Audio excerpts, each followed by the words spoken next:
Hello, my name is Katie. Welcome or welcome back to my channel. I am trying to sit kind of centered because I need space during editing on both sides of my head because I am attempting to do a nonfiction and fiction pairing video.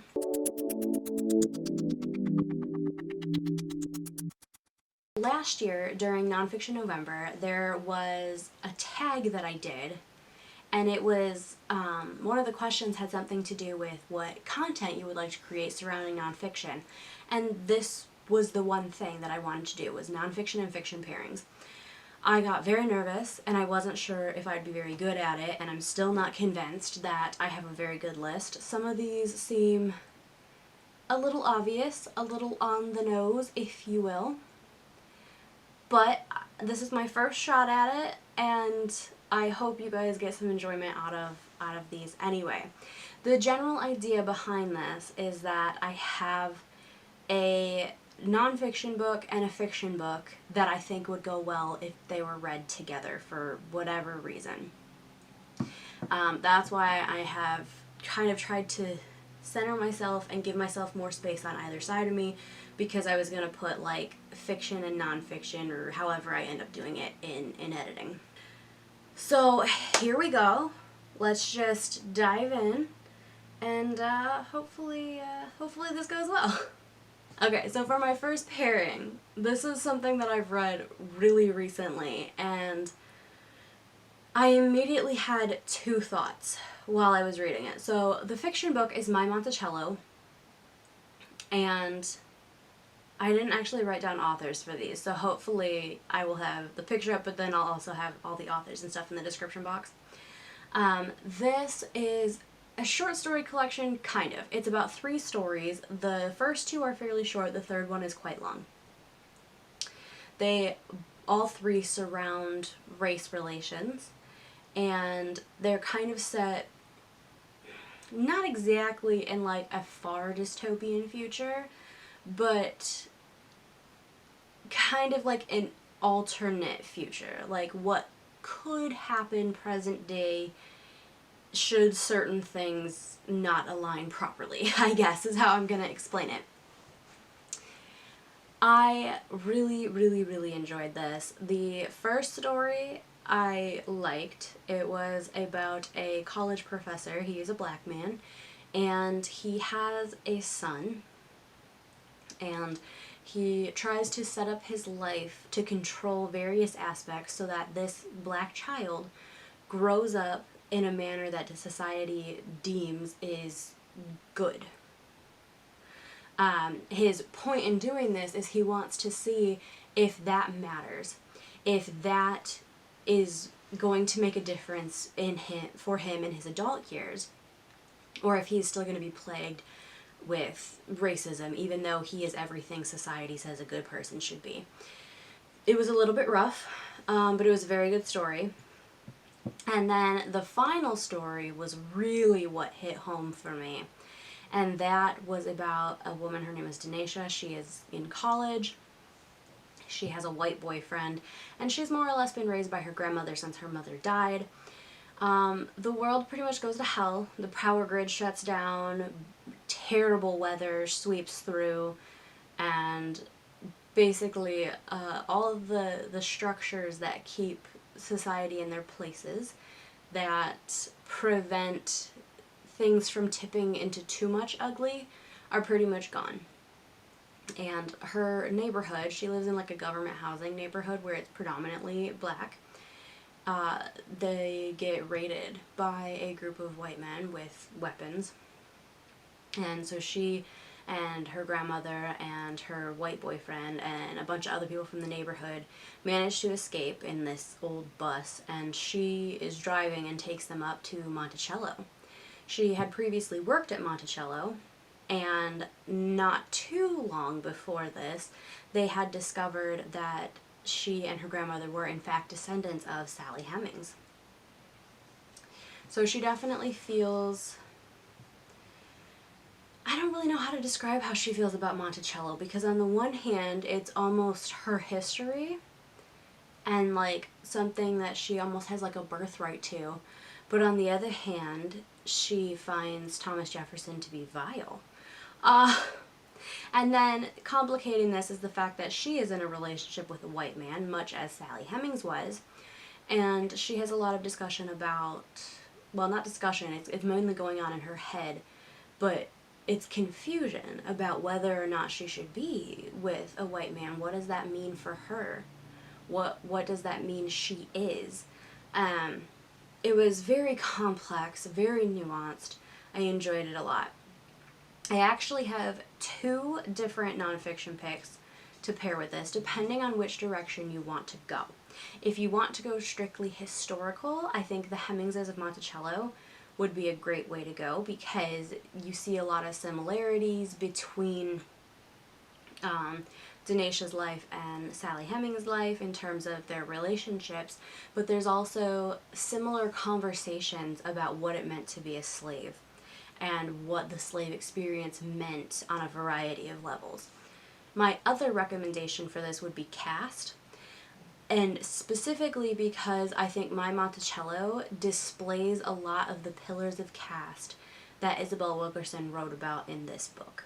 I think it's always nice when you can see a direct comparison, when you can hear a concept spoken about but then see it actually playing out on the page or the screen. I think it helps to help you really understand what is being said and why it's important. So for that reason, I would recommend either of those to pair with my Monticello. Next, I have The Rose Code. I read this in the summer. Summer? It was a while ago now. But this largely focused on women who worked as codebreakers at Bletchley Park during World War II. It's got kind of a lot going on because we're following 3 different characters. They were very, very close during the war, and then a betrayal occurred, and they have gone their separate ways since. One of the girls, however, is in an insane asylum, and she reaches out to the other 2 to ask them for help because she believes that there was a spy at Bletchley Park, and that he is still spying on the British government for Russia. Very, very good book. I laughed, I cried. Well, I didn't really cry. If I were the person who cries, I would have cried. It was so heartwarming at times, but then it broke my heart at other times, and it was just a phenomenal read. So to pair with this, I have The Secret Lives of Codebreakers. This talks a lot about the real life people who were at Bletchley Park and what that meant for their lives, particularly with the men who worked there who were of an age to serve and were perfectly healthy, and they were serving, but they couldn't tell anybody that they were serving. And what a lot of them went through because of how society looked at them, and they couldn't tell anybody what they were doing. They had to just deal with being branded as a coward. It also looked at the women who worked there and how a lot of them, their parents didn't think it seemly to have their daughters working in this place. They didn't really know what it was about. They mostly believed it was like secretarial work, but they knew they were being taken away from their homes, and they didn't like that either, and they could never really truly tell their families how important their work was. And I think the 2 of them paired together would just really change the reading experience of both books. Next up, I have The Nickel Boys. This is a book that centers on basically black teens who were incarcerated, usually not for anything actually being done, simply because they were black and in the wrong place at the wrong time.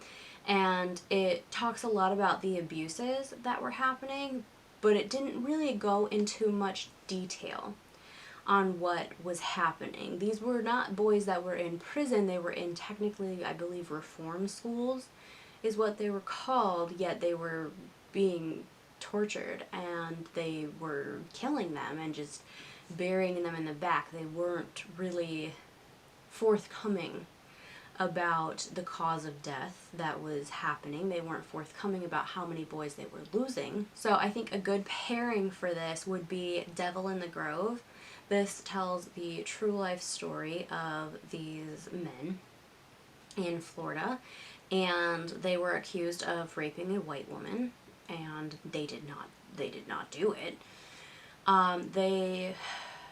They end up in prison.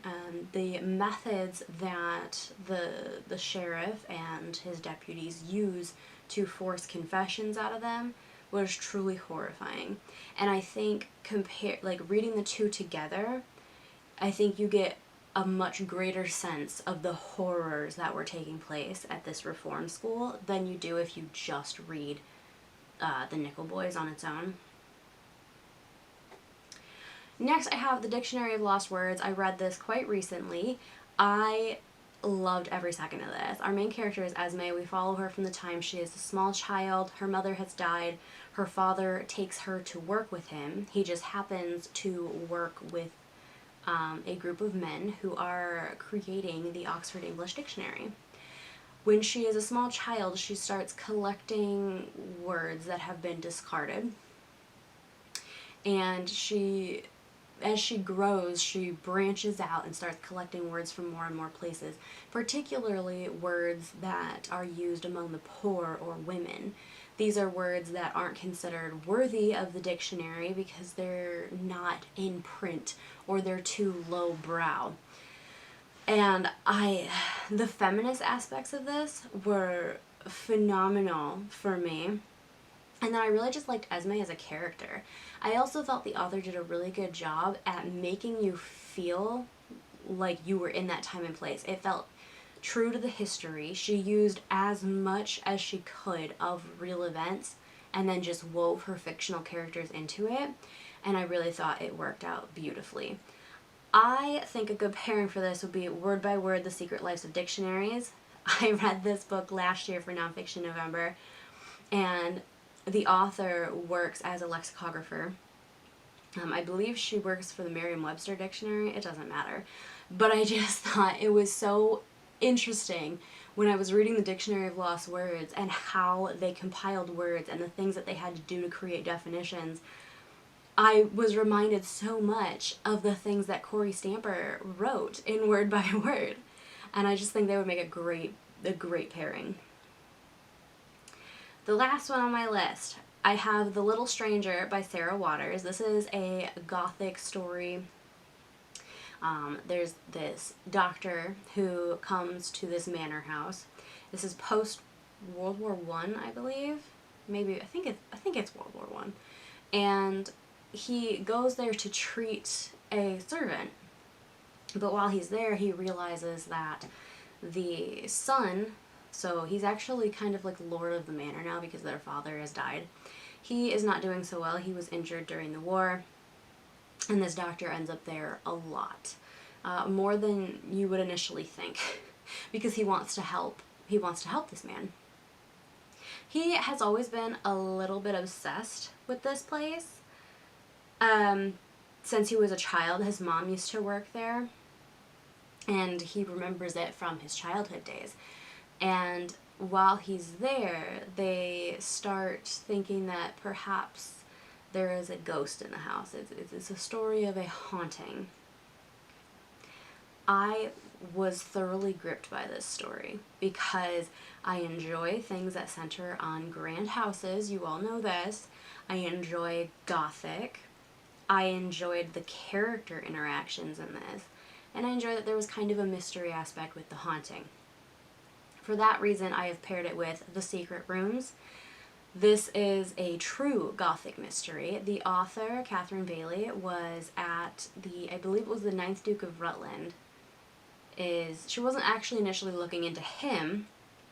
She was just visiting the house that I believe is now in the hands of the 11th Duke of Rutland. I can't totally remember. Anyway, she was there researching about World War I because this home had housed a bunch of government documents during the war in order to keep them safe. But while she was there going through some of the family archives trying to get information about the book she was initially starting to write, she realized that there were 3 portions of the 9th Duke of Rutland's life that had just been completely excised from the records. like all the letters, everything gone for these 3 separate time periods. And she quickly realizes that this is her story. This is what she needs to be writing about. So she does some incredible research to try and figure out why he felt the need to cover this up. And I was riveted for most of this book, and I just think they would make such a great pairing together because they had so many of the same vibes and so many of the same like creepy feelings. And that is my list. That's just 5 fiction, nonfiction pairings. I hope you guys found some enjoyment out of this. I hope maybe you found something new to try for whatever you normally read. So if you normally read fiction, maybe pick up one of these nonfiction and give it a shot. See if you like the pairing. Anyway, if you have any fiction, nonfiction pairings that you would like to recommend to me, go ahead and leave them in the comment section and I will check them out. Thank you for watching. I hope to see you soon. Bye.